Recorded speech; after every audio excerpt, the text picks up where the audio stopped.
Hello friend, welcome to BPSC platform. हम इस video में बात करेंगे जैनिज्म के शिक्षा, मान्यताएं, संगीति और पतन के बारे में। ये हमारा हिस्ट्री का 7वां वीडियो है और हमने ऑलरेडी जैन धर्म का एक वीडियो बना चुका है हमने। तो उस पर हमने चर्चा किया था जैन धर्म के फैक्ट्स के बारे में, जो आपके एग्जाम के लिए बहुत ही ज़्यादा महत्वपूर्ण है। ये जैन धर्म का सेकंड पार्ट है। जैसा कि हमने बोला था कि जैन और बौद्ध धर्म को हम एक वीडियो बनाएंगे जिसमें हम शिक्षा, मान्यताएं और सारा चीज़ों के बारे में चर्चा करेंगे, लेकिन एक वीडियो में कुछ ज़्यादा लॉन्ग हो जाता, इसलिए मैंने जैन का अलग बना दिया और बौद्ध का अलग मैं बना दिया हूँ। ठीक है। और इससे संबंधित एमसीक्यू तो हम करवाएंगे, जो कि मैंने जैसा कि मैंने आपको बोल रखा है कि सबका एमसीक्यू, सबका मैं करवाऊंगा एमसीक्यू, जो कि आपके एग्जाम के लिए बहुत ही बूस्टअप हो जाएगा। तो आज हम बात करेंगे जैन धर्म के जैन धर्म ने क्या मान्यताएं थी, उनका क्या मानना था, उन्होंने क्या शिक्षा दिया, उन क्या संगतियां हुई और क्या कैसे पतन हो गया। जैन धर्म इतना था फला फूला क्यों नहीं और धर्मों के मुकाबले में। तो स्टार्ट करते हैं। ये मान्यता है जैन धर्म के बारे में। तो जो मान्यता है इनको समझने में थोड़ा डीपली आना पड़ता है चीज़ों को, लेकिन मैं ऊपर ऊपर से बताऊंगा, तो बस चीज़ों को थोड़ा सा आप कैच करिएगा, क्योंकि आपके वनडे एग्जाम के लिए, वो एमसीक्यू एग्जाम के लिए महत्वपूर्ण है कि चीज़ों को बस आप जानिए। ठीक है। ज़्यादा डीपली आपको यहाँ पे आंसर राइटिंग नहीं करना है। पहला बात कि जो जैन धर्म कैसे हैं, अनीश्वरवादी। अनीश्वरवादी मतलब नास्तिक क्या हो गए, नास्तिक हो गए।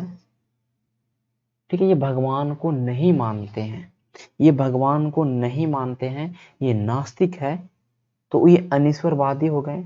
और हम बात करेंगे तो जैन धर्म का अगर भगवान को मानते भी हैं कि भगवान है, पहला बात ये बोलते हैं कि ये जो सृष्टि है, ये जो संसार है, इनका निर्माण भगवान ने नहीं किया, ईश्वर ने नहीं किया, इनका निर्माण 5 चीजों से हुआ।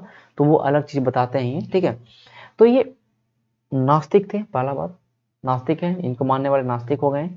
और ये अगर भगवान को माने भी हैं तो जिन के बाद, मतलब ये समझो कि प्रायोरिटी जो दिया है जिन को दिया। जिन मैंने बताया, जिन क्या होता है, जो जिन्होंने इंद्रियों के विजेता को बोलते हैं जिन, जिन्होंने अपने ज्ञान इंद्रियों पे जीत हासिल कर लिया, वो जिन कहलाए, वो जैन कहलाए।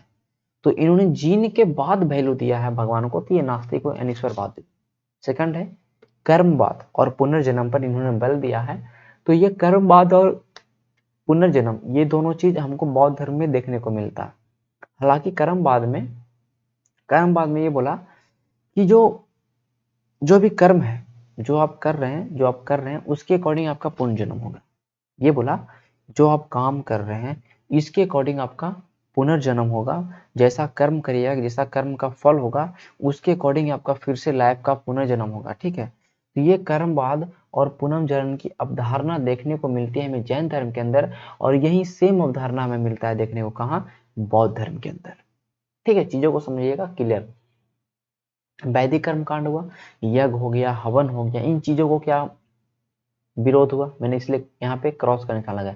वर्ण व्यवस्था का विरोध हुआ जैन धर्म के अंदर, इन्होंने नहीं माना वर्ण व्यवस्था, चीजों को इन्होंने अलग रखा। इन्हें ये वर्ण व्यवस्था जो है हमारे वैदिक धर्म के अंदर था, ये बहुत 4 वर्ण विवाहित था हमारा, तो ये चीजों को अलग रखा, और साथ में वैदिक जो कर्मकांड था, इन चीजों को तो अलग रखा, तभी तो इस धर्म का उद्भव हुआ था। और लोग इनको सपोर्ट, इसलिए धर्म को माना भी था क्योंकि इसमें वैदिक कर्मकांड, इन चीजों को, बुराइयों को इन्होंने नहीं रखा था इसमें। ठीक है। तो ये चीजें थी। अगर जो पॉइंट देख रहे हैं, ये लिखा हो अनेक आत्मावादी। पहला बात कि जितने जैन धर्म ने आत्मा को स्वीकार किया, बोला कि आत्मा है, आत्मा नाम की चीज कोई है, इन्होंने आत्मा के एग्जिस्टेंस के, आत्मा के अस्तित्व को स्वीकार किया, और इसलिए ये कहलाए अनेक आत्मावादी। अनेक आत्मावादी, इन्होंने जो थ्योरी इनका था, ये आत्मा के चीजों को स्वीकार किया, बोला कि जो ये आत्मा है ये कभी भी खत्म नहीं होता, जो आप कर्म जैसा करिएगा उसके अकॉर्डिंग फिर से आपका आत्मा का ट्रांसफर होगा, फिर पुनर्जन्म होगा, और फिर वो चीजें आपको उसके अकॉर्डिंग आपको होगा। तो इन्होंने आत्मा को स्वीकार किया। लेकिन बौद्ध धर्म की बात करेंगे, इन्होंने आत्मा को माना ही नहीं। इन्होंने बोला आत्मा नामी कोई चीज है ही नहीं, हम आत्मा को मानते नहीं। फिर भी अच्छा बताओ, जब आत्मा को नहीं माना तो फिर उन्होंने पुनर्जन्म कैसे बोल दिया, क्योंकि आत्मा का ही आगे जाके ट्रांसफर होगा तभी तो पुनर्जन्म होगा, आत्मा कहीं और जाएगा तो पुनर्जन्म होगा। लेकिन इन्होंने बोला कि जो पुनर्जन्म है ना, ये जो आप कर्म कर रहे हैं ना, जैसा कर्म करिएगा, हमारे कर्म तो किस चीज का होगा, जिस तरह से कर्म करिएगा तो हमारे कर्म और विचारों का पुनर्जन्म होगा। ये बौद्ध धर्म का कहना है कि भाई आत्मा का पुनर्जन्म नहीं होता है, जो हम आप कर्म किए हमारे जो विचार है उनका पुनर्जन्म फिर से होगा। तो पुनर्जन्म की अवधारणा दोनों मानता है, लेकिन आत्मावादी ये नहीं है। वो आत्मावादी कौन है? जैन धर्म है। ठीक है, चीजों को समझिएगा, ध्यान से समझिएगा चीजों को। ठीक है, अब आया स्यादवाद और अनेकांतवाद। स्यादवाद और अनेकांतवाद ये कौन सा थ्योरी भाई? तो स्यादवाद मतलब समझ लीजिए कि चीजें क्षण भंगुरवाद एक चीज, ठीक है, क्षण भंगुरवाद। स्यादवाद एक तरह से कहिए कि विचार है, एक तरह से विचार है, एक दर्शन है। भंगुर, ये क्षण भंगुरवाद मतलब क्या हुआ? ये इन्होंने बोला ये जो विचार हमारे हैं, ये जो विचार हमारे हैं ये अस्थाई नहीं है। अभी हम कुछ सोच रहे हैं फिर कुछ सोचने लगते हैं कोई चीज के बारे में, मतलब ये प्रतिपल बदल रही है। कैसा है ये? प्रतिपल बदल रहा है। ये बोला कि जो हमारे विचार हैं ये प्रतिपल बदल रहे हैं। ऐसा नहीं है कि जो हमारे विचार हैं वो स्थायी नहीं है। ये क्षण भंगुरवाद के बारे में बात होता है। स्यादवाद मतलब कोई चीजों को जज करना, कोई चीजों को समझने की चीजों को स्यादवाद बोला गया। बोला जो हर चीज है उसके बहुत सारे पहलू हो सकते हैं। हर जो अनेकांतवाद आप देख रहे हैं, जो स्यादवाद आप देख रहे हैं, इसे अगर हम इंग्लिश में अगर बात करेंगे तो ये अनेकांतवाद हुआ कि doctrine of manifold nature of reality. कोई चीज के रियलिटी का बहुत सारा मैनिफोल्ड मैनिफोल्ड हो सकते हैं। कोई चीज के एग्जिस्टेंस का, कोई चीज के अस्तित्व का बहुत सारा सवाल हो सकता है। कोई चीज का अस्तित्व के बारे में बात, जैसे आत्मा के बारे में बात कर लें तो कोई लोग बोलेंगे, हमारा मन बोलेगा नहीं आत्मा है, नहीं है लेकिन हम कह नहीं सकते, नहीं है लेकिन कहा नहीं जा सकता, शायद है शायद नहीं है, मतलब बहुत सारे चीजें हो सकती है। तो ये अनेकांतवाद यही हुआ, यही थ्योरी अनेकांतवाद हुआ कि बहुत सारे एस्पेक्ट्स हो सकते हैं एक चीज का। ठीक है, यही स्यादवाद की बात करेंगे तो प्रिडिक्शन हो गया, कोई चीज का प्रिडिक्शन करना, कोई चीज का प्रिडिक्शन करना, उसमें मल्टीपल चीज प्रिडिक्शन करना ही स्यादवाद कहलाए। तो आप समझ चुके होंगे कि स्यादवाद और अनेकांतवाद क्या है। अब आपको इसमें याद क्या करना है कि भाई स्यादवाद और अनेकांतवाद थ्योरी कौन धर्म से संबंधित है? जैन धर्म। अनेकात्मावादी जैन धर्म, कर्मवाद पुनर्जन्म जैन धर्म, अनीश्वरवादी जैन धर्म। ये चीज आपको ध्यान में रखना है। ठीक है, ये आपके मान्यताएं क्लियर। आगे चलते हैं जैन धर्म की शिक्षा के बारे में। तो जैन धर्म की शिक्षा है भाई, इसमें आपको पहला जो पॉइंट मिलता है त्रिरत्न। ये त्रिरत्न क्या है? ये बहुत ही, तो जैन धर्म के ने शिक्षा दिया उसमें त्रिरत्न बताया गया। त्रिरत्न मतलब तीन जौहर या three jewels. Three jewels English में बोलेंगे थ्री जेवल्स। ठीक है, इन्होंने तीन बोला, सम्यक ज्ञान, सम्यक दर्शन और सम्यक आचरण। ये सम्यक जो शब्द है इसका मतलब होता है एक अच्छा या शुद्ध या सच्चा। सम्यक का मतलब होता है एकदम नो, कोई मिलावट नहीं हो, एकदम ओरिजिनल हो, एकदम प्योर हो। कैसा नॉलेज? एकदम राइट नॉलेज, चीजों को समझने का राइट नॉलेज हो, इनके पास पॉजिटिव नॉलेज हो, उसमें कोई तरह का मिलावट ना हो। समझ सकते हैं? सम्यक दर्शन, अगर किसी चीज को आप फेथ है, किसी चीज पे भरोसा है, जैसे तीर्थंकरों पर भरोसा है, तो आपका भरोसा सम्यक होना चाहिए, एकदम राइट होना चाहिए। उसमें कोई भी तरह का शंका नहीं होना चाहिए। शंका रहित ज्ञान, शंका रहित दर्शन, शंका रहित आचरण। आचरण क्या होना चाहिए? आपके आचरण भी सम्यक होने चाहिए। ये त्रिरत्न। तो कंफ्यूजन क्या होता है ना कि त्रिरत्न कौन धर्म से संबंधित है? तो आप लोग बौद्ध धर्म मान देते हैं। तो बौद्ध धर्म में एक त्रिपिटक है, और त्रिपिटक एक तरह से बौद्ध साहित्य है, वो दर्शन नहीं, बौद्ध शिक्षा नहीं है। त्रिपिटक एक तरह का बौद्धिक लिटरेचर है, बौद्ध का लिटरेचर है। और ये जो त्रिरत्न देख रहे रत्न, ये आपको दिखाई देगा जैन धर्म के अंदर। तो चीजों को समझना है सही से, ठीक है, कंफ्यूजन नहीं होना है कभी। ये बोला कि जो त्रिरत्न है, ये तीन रत्न को प्राप्त करने के लिए हमें पंच महाव्रत को फॉलो करना पड़ेगा। ये पंच महाव्रत क्या है भाई? फाइव ग्रेट वाव क्या है? ये जो पंच महाव्रत है ना, इसमें से शुरू वाला जो चार आप देख रहे हैं वो चार दिए थे पार्श्वनाथ ने। मैंने बताया था ये पार्श्वनाथ ने चार दिया, लास्ट में भगवान महावीर ने ब्रह्मचर्य को जोड़ के पांच महाव्रत बना। पहले चार चतुर्व्रत थे, अब जाके बना पांच महाव्रत या पांच अनुव्रत भी बोलते हैं। ठीक है, अनुव्रत बोलते हैं, दो नाम। ओके, चीजों को समझना है आपको। हर एक चीज को आपको समझना है। देख लीजिए, तो ये क्या हुआ भाई कि अब ये अहिंसा, हिंसा नहीं करना है, सत्य बोलना है, चोरी नहीं करना है, ज्यादा संपत्ति को अर्जित नहीं करना है फालतू का, सिलिवेसी ब्रह्मचर्य का पालन करना है। ब्रह्मचर्य मतलब शादी वादी नहीं करना है। ये चीज आप लोग समझ रहे हो। ये था पंच महाव्रत। अब जैन धर्म में 5 तरह के ज्ञान की बात की। कितने तरह के ज्ञान? ज्ञान के 5 तरह से बांटा। एक मति ज्ञान, मति ज्ञान जो कि आपको इंद्रियों से मिलता है, जो आपके जो ज्ञान इंद्रियों उससे जो ज्ञान प्राप्त हो, मति ज्ञान। श्रुति जो ज्ञान आपको सुनकर प्राप्त हुआ। अवधि ज्ञान जो आपके पास दिव्य ज्ञान है, जो भगवान के द्वारा आपको दिया गया, जो दिव्य ज्ञान है। मना पर्याय भाई किसी के बात को, किसी के मन के बात को जान जाना, यही हुआ मन पर्याय ज्ञान। सबके पास नहीं होता। कैवल्य ज्ञान सर्वोच्च ज्ञान हो गया। तो कैवल्य ज्ञान जितने, जैसे तीर्थंकर, जैसे कि भगवान महावीर, जब इन्होंने अपना ज्ञान प्राप्त किया तो ये क्या कैवल्यन कहलाए, कैवल्य की प्राप्ति हो गई। तो कैवल्य ज्ञान मतलब सर्वोच्च ज्ञान, इससे ज्यादा कोई ज्ञान है ही नहीं दुनिया में। कोई भी ज्ञान कैवल्य ज्ञान से ज्यादा नहीं है। तो 5 तरह के ज्ञान, मति, श्रुति, अवधि, मन्ना, पर्याय और कैवल्य, ये 5 तरह के ज्ञान की बात की गई है हमारे जैन धर्म के अंदर। त्रिरत्न जैन धर्म के अंदर, पंच महाव्रत या पंच अनुव्रत जैन धर्म के अंदर। अब हम चलते हैं संथारा या संलेखना विधि पर। ये कौन सा शिक्षा है भाई संथारा? तो बोला कि अगर आपने कोई पाप किया, मतलब कुछ भी किया, आपको मोक्ष की प्राप्ति करनी है ना, तो संथारा या संलेखना व्रत को अपनाइए, आप मोक्ष की प्राप्ति करिए। भाई ये संथारा क्या है? तो संथारा में क्या था कि अपने आप को एकांत में रखिए। क्या बोले? एकांत में कोई कमरे में अपने आप को बंद कर लीजिए, एकांत जगह पे जाइए या आप कमरे में बंद कर लीजिए, और भूख प्यास सब कुछ, मतलब भूखे प्यासे रहना है और अपने आप अपने प्राण को त्यागना है, तो आपको मोक्ष की प्राप्ति मिलेगी। ये है संथारा। संलेखना क्या है? एकदम एकांत में चले आइए। ये कोई कमरे में रह सकते हैं, एकांत में तो कहीं दूर, एकांत दूर में चले जाइए और यही सब काम करिए और प्राण को त्यागिए, आपको भाई मिल जाएगा मोक्ष की प्राप्ति, आप सारे पापों से मुक्त हो जाइएगा। ये है संलेखना विधि। तो ये 2 ऐसे शासक थे, एक चंद्रगुप्त मौर्य, सीएम मैंने लिख दिया, एक इंद्र तृतीय। इंद्र तृतीय दोनों शासक थे ना, इन्होंने संलेखना विधि से अपने प्राण त्यागे। तो आपको पता है चंद्रगुप्त मौर्य ने श्रवण बेलगोला कर्नाटक में जाके भद्रबाहु के नेतृत्व में, भद्रबाहु के जो नेतृत्व, जो भद्रबाहु दिगंबर थे, उनके नेतृत्व में ये जाते हैं श्रवण बेलगोला मंदिर के पास, श्रवण बेलगोला कर्नाटक में, ठीक है। और वहां पे अपने प्राणों की त्याग करते हैं, ठीक है। मंदिर नहीं, सॉरी, ये श्रवण बेलगोला में जाते हैं और वहां पे अपने संलेखना विधि के द्वारा अपने प्राणों को त्यागते हैं, ठीक है। ये आपको ध्यान में रखना चाहिए। तो पूछ देगा ये 2 शासक सीएम और इंद्र तृतीय। क्लियर? चीजें क्लियर हो गई। अब हम आते हैं जैन साहित्य के बारे में।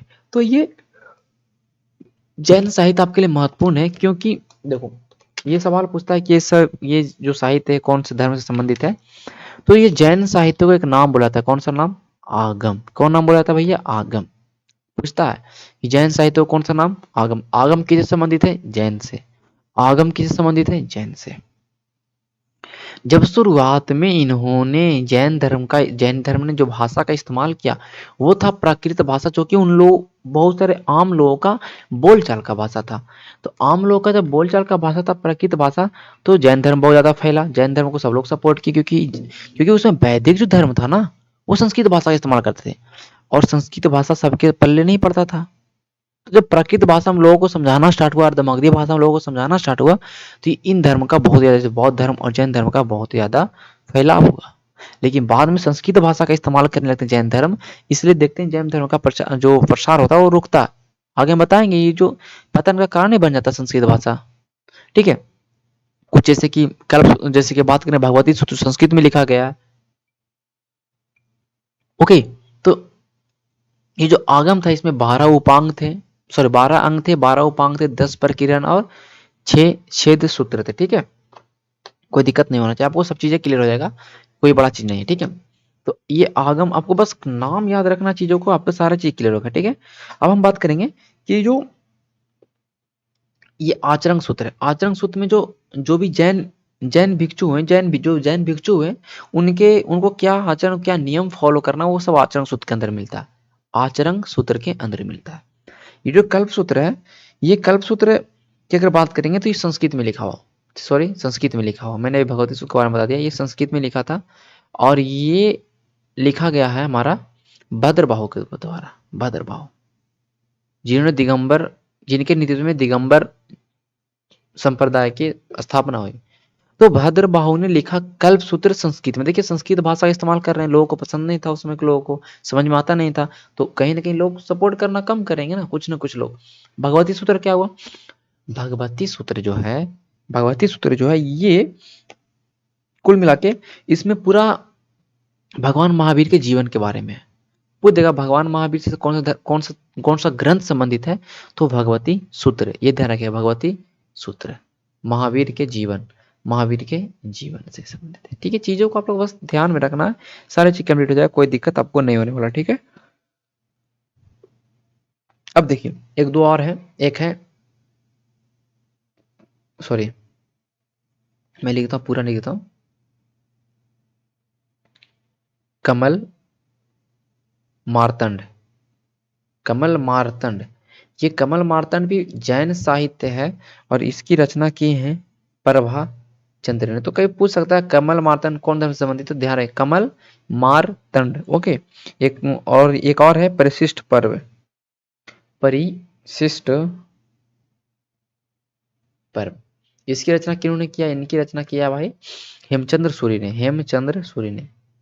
तो जितना मैंने लिखा हूँ जैन साहित्य वो बहुत ही ज्यादा महत्वपूर्ण है और ज्यादा इससे ज्यादा नहीं आने वाला, तो आप चीजों को ध्यान में रखें। ठीक है, हर एक चीज देखिए, ये जो भगवती सूत्र है ना, इसमें ही 16 महाजन पद का उल्लेख मिलता है। जैसे कि अंगुत्तर निकाय जो बौद्ध धर्म का ग्रंथ है उसमें 16 महाजन पद, भगवती सूत्र इसमें 16 महाजन पद का उल्लेख मिलता है। तो 16 महाजन पद का जो हमें जानकारी मिलता है ये भगवती सूत्र से मिलता है। ये चीजों को आप लोग दिमाग में रखिएगा। ठीक है, तो जैन साहित्य बहुत ही ज्यादा, इससे ज्यादा नहीं आने वाला। ठीक है, आगे चलते हैं।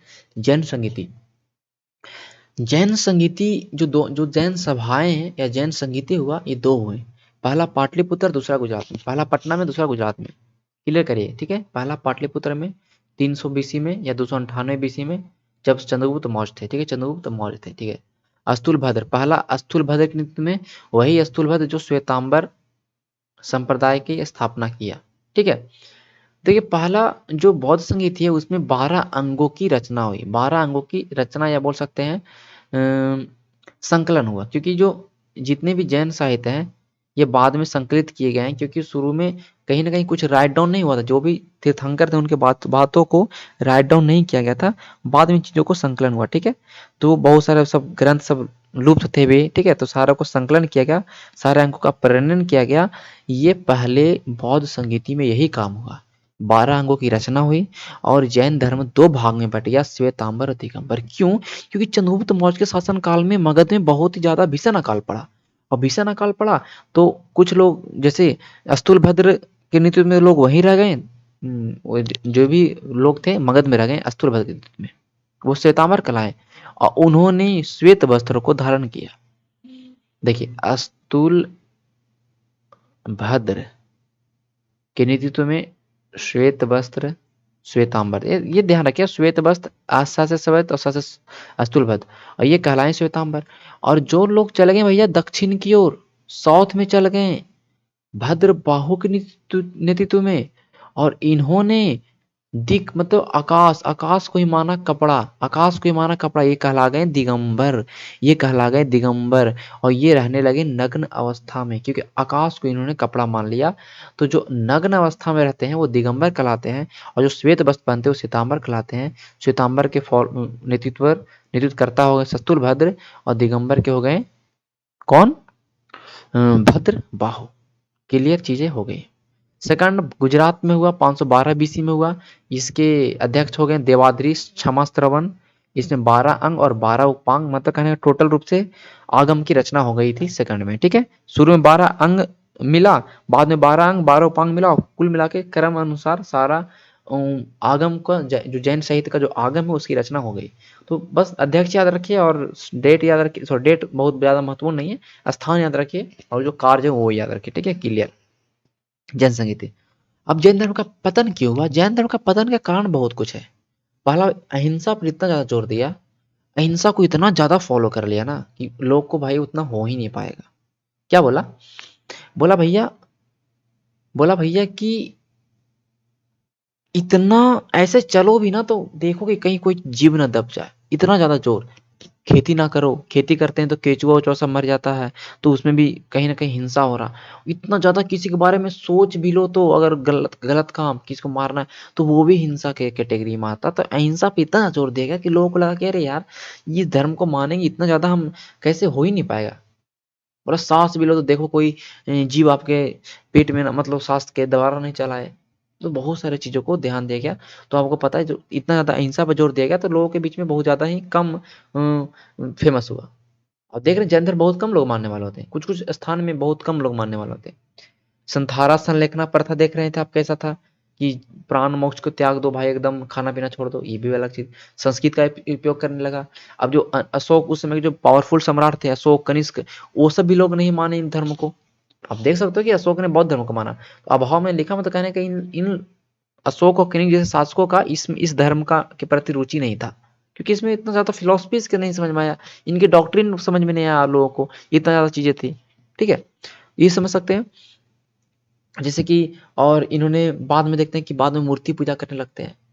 तो मूर्ति पूजा करिएगा, पहला बात वैदिक धर्म को क्यों आप छोड़े थे? क्योंकि मूर्ति पूजा करते थे। तो मूर्ति पूजा फिर से आप करने लगे तो कहीं न कहीं लोग तो नहीं मानेंगे ना। वहीं से बौद्ध धर्म में भी मूर्ति पूजा करने लगते हैं, महायान वाले। तो क्या होता है वहाँ भी उस धर्म का भी कम फॉलोवर होते हैं। ये जैन धर्म के पतन का कारण था, जो कि आपको एक मैं मुझे समझाना था, मैं समझा दिया। तो इससे ज़्यादा इसके जैन धर्म से जितना मैं 2 वीडियो ये बहुत ही सफिशिएंट है आपके कोई भी एग्ज़ाम के लिए। कोई भी एग्ज़ाम के लिए वो बीपीएससी का प्री हो या कोई भी स्टेट का प्री हो या आपके एसएससी का एग्ज़ाम हो या बिहार एसआई का एग्ज़ाम हो, एनी एग्ज़ाम आपकी 2 वीडियो सफिशिएंट है जैन धर्म से संबंधित सवालों के लिए। और मैं एमसीक्यू करवाऊँगा तो 100% क्लियर, नो प्रॉब्लम। तो इतनी अच्छे से तैयारी करवा दिया जाएगा कि आपको परेशान होना ही नहीं है। एकदम यहाँ पे बैठे रहिए, वीडियो देखते रहिए, नोट्स बनाते रहिए, क्लियर सारा चीज़ क्लियर हो जाएगा। सब कुछ अवेलेबल होगा, मॉक टेस्ट सब कुछ अवेलेबल होगा, कुछ भी कहीं नहीं आना। बीपीएससी का जब प्री होता है तो आपने देखा कि पहले से हमारा मॉक टेस्ट उसमें अवेलेबल था, तो फिर मॉक टेस्ट भी अवेलेबल होगा आपको। बिहार एसआई के लिए मॉक टेस्ट अवेलेबल होगा। टेस्ट सीरीज चलेगा तो परेशान होना नहीं, सारा चीज़ एक बहुत ही अच्छी जगह बीपीएससी प्लेटफॉर्म पे आ चुके हैं आप, आपको कोई चीज़ का टेंशन लेना नहीं है। तो इस तरह से इस वीडियो में इतना ही था और चीज़ों को समझिए और अपने दोस्तों को रिकमेंड करिए और शेयर भी किया करिए लोगों को और चैनल को सब्सक्राइब तो किए होंगे और नहीं किए तो कर लीजिए और चलिए धन्यवाद, लाइक कर दीजिएगा वीडियो को और मिलते हैं नेक्स्ट वीडियो में। नेक्स्ट वीडियो जो हमारा होगा बौद्ध धर्म के शिक्षा मान्यता के बारे में होगा, तो बौद्ध धर्म का थोड़ा ज़्यादा बड़ा वीडियो होगा क्योंकि उसमें कुछ ज़्यादा डिटेल पढ़ना है हमें, ठीक है? बौद्ध धर्म के अष्टांगिक मार्ग देखेंगे, वो सब चीज़ें डिटेल से देखेंगे। इसके बाद फिर हमारा महाजनपद, फिर मौर्य साम्राज्य, फिर जितने साम्राज्य खत्म होते मतलब 8 से 10 वीडियो में हमारा एंशिएंट खत्म, फिर हमारा मिडाइवल आ जाएगा, मिडाइवल पढ़ने के बाद मॉडर्न, उस तरह से हम पूरे वीडियो पूरे world history and Indian history totally complete करवाएंगे, मज़ा आ जाएगा पढ़ने में, साथ ही पॉलिटी हमारा हो ही रहा है। चलिए धन्यवाद।